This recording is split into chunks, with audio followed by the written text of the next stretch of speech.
Cancer ചികിത്സാ രംഗത്തുണ്ടായ വലിയ മുന്നേറ്റങ്ങളിലൊന്നാണ് limb salvage surgery. ഇതേപ്പറ്റി സംസാരിക്കുന്നതിനായി നമ്മോടൊപ്പം ഉള്ളത് മലബാർ ക്യാൻസർ സെന്ററിലെ സർജിക്കൽ ഓങ്കോളജിസ്റ്റായ ഡോക്ടർ പ്രശാന്ത് ആണ്. സർ, എന്താണ് ഈ ലിംബ് സാൽവേജ് സർജറി? ഒന്ന് വിശദമാക്കാമോ? ഇപ്പോൾ നമുക്കറിയാവുന്ന പോലെ ശരീരത്തിൻ്റെ ഏതു ഭാഗത്തെയും ബാധിക്കാവുന്ന ഒരു അസുഖമാണ് ഈ ക്യാൻസർ എന്ന് പറയുന്നത്. ആ കൂട്ടത്തിൽ ഒരു സ്പെഷ്യൽ ടൈപ്പാണ് ഈ സാർക്കോമ എന്ന് പറയുന്നത്. അപ്പോൾ വളരെ പെട്ടെന്ന് വലുതാവുക, അത് മറ്റു ഭാഗങ്ങളിലേക്ക് പടരുക, പിന്നെ അതിൽ തന്നെ ചില ടൈപ്പുകൾ കീമോതെറാപ്പി പോലെയുള്ള ചികിത്സകളോട് വലിയ റെസിസ്റ്റൻസ് കാണിക്കുന്ന ചില സ്വഭാവം കാണിക്കാറുണ്ട്. കൈകാലുകളെ ബാധിക്കുന്ന ക്യാൻസേഴ്സിൽ തൊലിയെ ബാധിക്കുന്ന ക്യാൻസേഴ്സ് കഴിഞ്ഞാൽ പിന്നെയുള്ളത് സാർക്കോമാസ് എന്ന് പറയുന്ന ഈ ഗ്രൂപ്പാണ്. അപ്പോൾ അതിൻ്റെ അകത്ത് തന്നെ രണ്ട് ടൈപ്പ് ഉണ്ട്. നമ്മുടെ പേശി, രക്തക്കുഴൽ, നാഡീവ്യൂഹം എന്നിവ ബാധിക്കുന്ന സോഫ്റ്റ് ടിഷ്യൂ സാർക്കോമ, അതുകൂടാതെ എല്ലിനെ ബാധിക്കുന്ന ബോൺ സാർക്കോമാസ്. ഈ ബോൺ സാർക്കോമാസിൻ്റെ കൂട്ടത്തിൽ തന്നെ പല ടൈപ്പ് ഉണ്ട്. ചെറുപ്പക്കാരിലും അതുപോലെ ടീനേജ് ഗ്രൂപ്പിലുള്ള കുട്ടികളിലും കാണുന്ന ഓസ്റ്റിയോസാർക്കോമ, പിന്നെ എവിങ് സാർക്കോമ, പിന്നെ അതുപോലെ കോൺട്രോസാർക്കോമ, പിന്നെ മറ്റ് ഭാഗങ്ങളിൽ നിന്ന് പടർന്ന് എല്ലിനെ ബാധിക്കുന്ന മെറ്റസ്റ്റാറ്റിക് ബോൺ ക്യാൻസർ. ഇതൊക്കെയാണ് എല്ലിനെ ബാധിക്കുന്ന കൂട്ടത്തിലുള്ളത്. ഇത്തരം ക്യാൻസേഴ്സിന് മുൻകാലങ്ങളിലൊക്കെ ആ അസുഖം ബാധിച്ച കൈ അഥവാ കാല് നീക്കം ചെയ്യുന്ന ടൈപ്പ് ചികിത്സയാണ് ചെയ്തുകൊണ്ടിരുന്നത്. പക്ഷേ കഴിഞ്ഞ കുറച്ച് വർഷങ്ങളായിട്ട് ആ ഒരു ട്രെൻഡ് മാറിയിട്ട് ഇപ്പോൾ ആ കൈ അഥവാ കാല് നിലനിർത്തിക്കൊണ്ടുള്ള ചികിത്സയിലേക്ക് മാറിയിരിക്കുകയാണ്. നമ്മുടെ ഇൻസ്റ്റിറ്റ്യൂട്ടിൽ തന്നെ കഴിഞ്ഞ ഒരു 10-15 വർഷങ്ങളായിട്ട് ഏറ്റവും കൂടുതൽ ചെയ്യുന്ന ചികിത്സ limb preserving surgery, limb salvage surgeries ആണ്. അപ്പോൾ ഇതിൻ്റെ ഒരു ബേസിക് കൺസെപ്റ്റ് എന്ന് പറയുന്നത് നമ്മുടെ കാലിലേക്കോ അല്ലെങ്കിൽ കൈയിലേക്കോ ഉള്ള വലിയ രക്തക്കുഴലുകൾ, വലിയ നാഡികൾ തുടങ്ങിയ സംഗതികളെല്ലാം ശ്രദ്ധാപൂർവം നമ്മൾ പ്രിസർവ് ചെയ്തുകൊണ്ട് ട്യൂമർ കംപ്ലീറ്റ് ആയിട്ട് നീക്കം ചെയ്യുക എന്നുള്ളതാണ് ഈ ശസ്ത്രക്രിയയുടെ ഒരു അടിസ്ഥാനം എന്ന് പറയുന്നത്. അതിനുശേഷം ആവശ്യമായ രീതിയിൽ ഒരു പുനർനിർമ്മാണം കൂടെ നമുക്ക് ഈ കേസുകളിൽ വേണ്ടി വരാറുണ്ട്. ലിംബ് സാൽവേജ് സർജറിയുടെ സാധ്യതകളെ പറ്റി ഒന്ന് വിശദമാക്കാം. അപ്പോൾ ഞാൻ നേരത്തെ പറഞ്ഞതുപോലെ രണ്ട് ടൈപ്പ് ട്യൂമേഴ്സാണ് നമുക്ക് ഈ സാർക്കോമ എന്ന് പറയുന്നതിലുള്ളത്. ഒന്ന് സോഫ്റ്റ് ടിഷ്യൂ സാർക്കോമ, അത് നമ്മുടെ പേശികളെയും നാഡി അല്ലെങ്കിൽ രക്തക്കുഴലുകളെയൊക്കെ ബാധിക്കുന്ന ടൈപ്പ് ഒരു പ്രശ്നം. പിന്നെയുള്ളത് ബോൺ സാർക്കോമാസ്. സോഫ്റ്റ് ടിഷ്യൂ സാർക്കോമയിൽ നമ്മൾ ഈ ട്യൂമറും അതിനോട് ചുറ്റുമുള്ള നോർമൽ ടിഷ്യൂവും ഒരു സേഫ് മാർജിനോട് കൂടിയിട്ട് ആ ട്യൂമർ അടക്കം നീക്കം ചെയ്യുക എന്നുള്ളതാണ് അതിൻ്റെ പ്രധാന ചികിത്സ. അതിനുശേഷം ഒരു നിശ്ചിത ഗ്രേഡ് സൈസിനപ്പുറത്തോട്ട് വളർന്നിട്ടുള്ള ട്യൂമേഴ്സിന് നമ്മൾ റേഡിയോതെറാപ്പിയും കീമോതെറാപ്പിയും കൂടെ ഈ ശസ്ത്രക്രിയയ്ക്ക് ശേഷം ചെയ്യേണ്ടി വരാറുണ്ട്. ഈ ബോൺ സാർക്കോമാസ് എന്ന് പറയുന്ന ഗ്രൂപ്പിലുള്ള നേരത്തെ പറഞ്ഞ ആ ടൈപ്പുകളിലെ ഒരു പ്രത്യേകത എന്ന് പറഞ്ഞാൽ ഇത് കൂടുതലായിട്ടും ഉണ്ടാവുന്നത് ജോയിൻറ്റിന് അല്ലെങ്കിൽ സന്ധികളുടെ അടുത്തുള്ള എല്ലിലാണ്. ഈ ഭാഗത്താണ് ഏറ്റവും കൂടുതൽ എല്ല് വളർച്ചയ്ക്കൊക്കെ വിധേയമാകുന്നത്. അപ്പോൾ ഈ ഭാഗത്താണ് ഈ ട്യൂമേഴ്സ് ഏറ്റവും കൂടുതൽ കാണുന്നത്. അപ്പോൾ അതുകൊണ്ട് തന്നെ നമുക്ക് ഇവ നീക്കം ചെയ്യുന്നതിൻ്റെ കൂട്ടത്തിൽ ഈ സന്ധി കൂടെ നീക്കം ചെയ്യേണ്ട ഒരു സിറ്റുവേഷൻ വരാറുണ്ട്. അപ്പോൾ അതിനുശേഷം നമുക്ക് ഒരു മെറ്റൽ പ്രോസ്തസിസ്, ഈ ജോയിൻ്റ് അടക്കമുള്ള ഒരു മെറ്റൽ പ്രോസസ്സ് ഉപയോഗിച്ചിട്ട് നമുക്ക് പുനർനിർമ്മാണം നടത്തുക എന്നുള്ളതാണ് ഇതിൻ്റെ ഒരു റീകൺസ്ട്രക്റ്റീവ് പാർട്ടിൽ വരുന്നത്. അപ്പോൾ ഈ ചികിത്സയുടെ കമ്പോണൻസിനെ പറ്റി ഒന്ന് വിശദമാക്കാമോ? ഇതിൽ ഇപ്പം നമ്മൾ ഈ പറഞ്ഞ രീതിയിലുള്ള ഒരു റിസെക്ഷൻ, ഒരു സേഫ് മാർജിനോട് കൂടിയിട്ടുള്ള റിസെക്ഷൻ, അതിനുശേഷമുള്ള പുനർനിർമ്മാണം, ഇത് രണ്ടുമാണ് സർജറിയുടെ പ്രധാനപ്പെട്ട ഭാഗങ്ങൾ. ഈ റീകൺസ്ട്രക്ഷന് നമുക്ക് പല ഓപ്ഷൻസ് അവൈലബിൾ ആണ്. ഇപ്പോൾ നമ്മുടെ രോഗിയുടെ എല്ലിനും ഒരു സൈസൊക്കെ കണക്കാക്കിയിട്ട് നമുക്ക് കസ്റ്റം മെയ്ഡ് പ്രോസസ്സസ് ഓർഡർ ചെയ്ത് നമ്മുടെ സർജറിയുടെ സമയത്തേക്ക് നമുക്ക് വരുത്തി ഉപയോഗിക്കാവുന്നതാണ്. അതല്ലെങ്കിൽ പിന്നെ എല്ലിൻ്റെ സൈസിനും ട്യൂമറിൻ്റെ, നമ്മൾ റിസെക്റ്റ് ചെയ്യുന്ന ആ ട്യൂമറിൻ്റെ ഒരു വലിപ്പത്തിനൊക്കെ അനുസരിച്ചിട്ട് നമുക്ക് യഥാക്രമം രൂപം അല്ലെങ്കിൽ വലിപ്പം അഡ്ജസ്റ്റ് ചെയ്യാവുന്ന മോഡുലാർ പ്രോസസ്സസും അവൈലബിൾ ആണ്.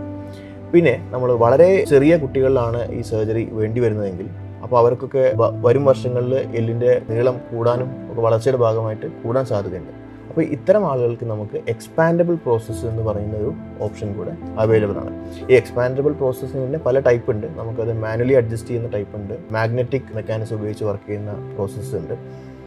ഇനി ഈ മെറ്റൽ പ്രോസസ്സ് കൂടാതെ നമുക്കിപ്പം നമ്മൾ നേരത്തെ പറഞ്ഞു ജോയിൻ്റ് അടക്കമാണ് നമ്മൾ നീക്കം ചെയ്യാന്ന് പറഞ്ഞു. എല്ലാ കേസുകളിലും നമുക്ക് ജോയിൻ്റ് നീക്കം ചെയ്യണമെന്നില്ല. ഇപ്പോൾ ജോയിൻ്റ് സേവ് ചെയ്യാൻ കഴിയുന്ന ചില സാഹചര്യങ്ങളുണ്ട്, കുറച്ച് മാറിയിരിക്കുന്ന അവസരങ്ങളിലൊക്കെ. അപ്പോൾ ഇത്തരം സാഹചര്യങ്ങളിൽ നമുക്ക് ഈ രോഗിയുടെ തന്നെ എല്ല് നമുക്ക് ട്യൂമർ നീക്കം ചെയ്തതിന് ശേഷം ട്യൂമറെല്ലാം എടുത്തു കളഞ്ഞ് ഈ എല്ല് നമുക്ക് റേഡിയോതെറാപ്പി അതല്ലെങ്കിൽ ക്രയോതെറാപ്പി, ലിക്വിഡ് നൈട്രജൻ മെക്കാനിസംസ് ഉപയോഗിച്ചുകൊണ്ട് നമുക്ക് ഇതിനെ സ്റ്റെറിലൈസ് ചെയ്ത് എടുത്തിട്ട് ഇതേ എല്ല് തന്നെ രോഗിയുടെ ശരീരത്തിൽ ഓട്ടോഗ്രാഫ്റ്റ് ആയിട്ട് റീഇംപ്ലാന്റ് ചെയ്യാനുള്ളൊരു ഓപ്ഷൻ ഉണ്ട്. അതിനുശേഷം നമ്മൾ പ്ലേറ്റിംഗ്, സ്ക്രൂയിങ് ഒക്കെ വെച്ചിട്ട് അതിനെ റീകൺസ്ട്രക്ട് ചെയ്യാം.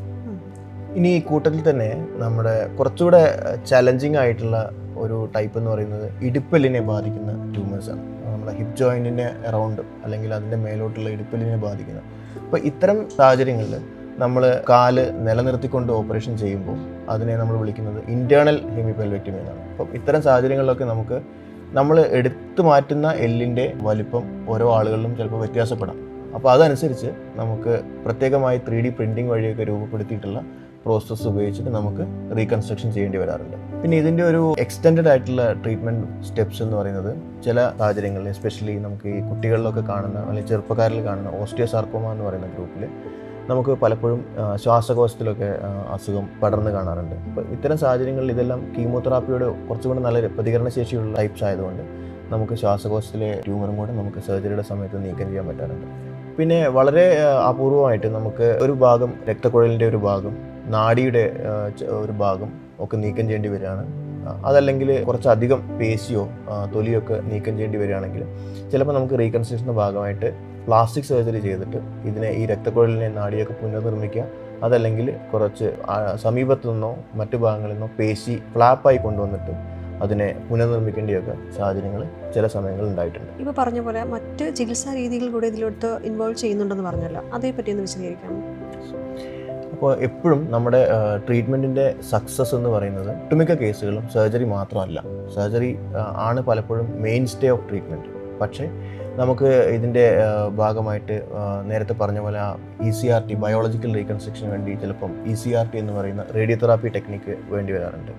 പിന്നെ സോഫ്റ്റ് ടിഷ്യൂ സാർക്കോമയുടെ കേസുകളിൽ നമുക്ക് ഇതിനെ നീക്കം ചെയ്തതിന് ശേഷം റേഡിയോതെറാപ്പി കൊടുത്ത് പിന്നീട് വരാനുള്ള സാധ്യത കൂടുതൽ കുറച്ച് കൊണ്ടുവരാൻ പറ്റാറുണ്ട്. അതുപോലെ ഇതിൻ്റെ ചില ടൈപ്പുകളിൽ എസ്പെഷ്യലി ഓസ്റ്റിയോസാർക്കോമ, എവിങ് സാർക്കോമ, ചില ഹയർ ഗ്രേഡ്സ് ആയിട്ടുള്ള സോഫ്റ്റ് ടിഷ്യൂ സാർക്കോമ, ഇതിലെല്ലാം നമുക്ക് കീമോതെറാപ്പിക്ക് വലിയ റോളുണ്ട്. ഇതാണ് നമ്മുടെ ചികിത്സയുടെ പ്രധാനമായിട്ടുള്ള ഒരു ഘടകമായിട്ട് പിന്നെ വരുന്നത്. അപ്പോൾ ഇത്രയാണ് നമുക്ക് അവൈലബിൾ ആയിട്ടുള്ള ചികിത്സ എന്ന് പറയുന്നത്. ഇനി ഇതിൻ്റെ പ്രത്യേകം ശ്രദ്ധിക്കേണ്ട കാര്യങ്ങൾ എന്ന് പറയുമ്പോൾ ഞാൻ നേരത്തെ പറഞ്ഞു, നമ്മൾ പ്രാരംഭ ദശയിൽ കണ്ടുപിടിക്കുകയാണെങ്കിൽ നമുക്ക് വളരെ നല്ല രീതിയിൽ ട്രീറ്റ്മെൻറ്റ് ചെയ്തിട്ട് ഇതിനെ കൺട്രോൾ ചെയ്തെടുക്കാനും ക്യൂർ തന്നെ അച്ചീവ് ചെയ്യാനുമുള്ള സാധ്യത വളരെ കൂടുതലാണ്. നമ്മുടെ ഫോളോ അപ്പ് തന്നെ 100 കണക്കിന് ആൾക്കാർ ഈ സോഫ്റ്റ് ടിഷ്യൂ സാർക്കോമയും ബോൺ സാർക്കോമയും ബാധിച്ച് നമ്മുടെ ട്രീറ്റ്മെൻറ്റ് വഴി ക്യൂറായിട്ട് ഇപ്പോൾ നമ്മുടെ ഫോളോ അപ്പിലുണ്ട്. പക്ഷേ നമ്മൾ പെട്ടെന്ന് വലുതാവുന്ന മുഴ അല്ലെങ്കിൽ വളരെ അടുത്ത സമയത്ത് രൂപപ്പെട്ട് പെട്ടെന്ന് വലുതാവുന്ന മുഴ, അല്ലെങ്കിൽ വിട്ടുമാറാത്ത ബോൺ പെയിൻ, ഇതൊക്കെ മരുന്ന് കഴിച്ചിട്ടും വിട്ടുമാറാത്ത ബോൺ പെയിൻ, ഇതൊക്കെ നമ്മൾ അവഗണിച്ച് കുറേ കാലം വെച്ചുകൊണ്ടിരുന്നാൽ ചിലപ്പോൾ അത് ഒരു അഡ്വാൻസ് സ്റ്റേജിൽ നമ്മൾ അസുഖം ഡയഗ്നോസ് ചെയ്യുന്നതിലേക്കും പിന്നെ അതിനുശേഷം മോശം റിസൾട്ട് ഉണ്ടാവുന്നതിലേക്കും നയിച്ചേക്കാം.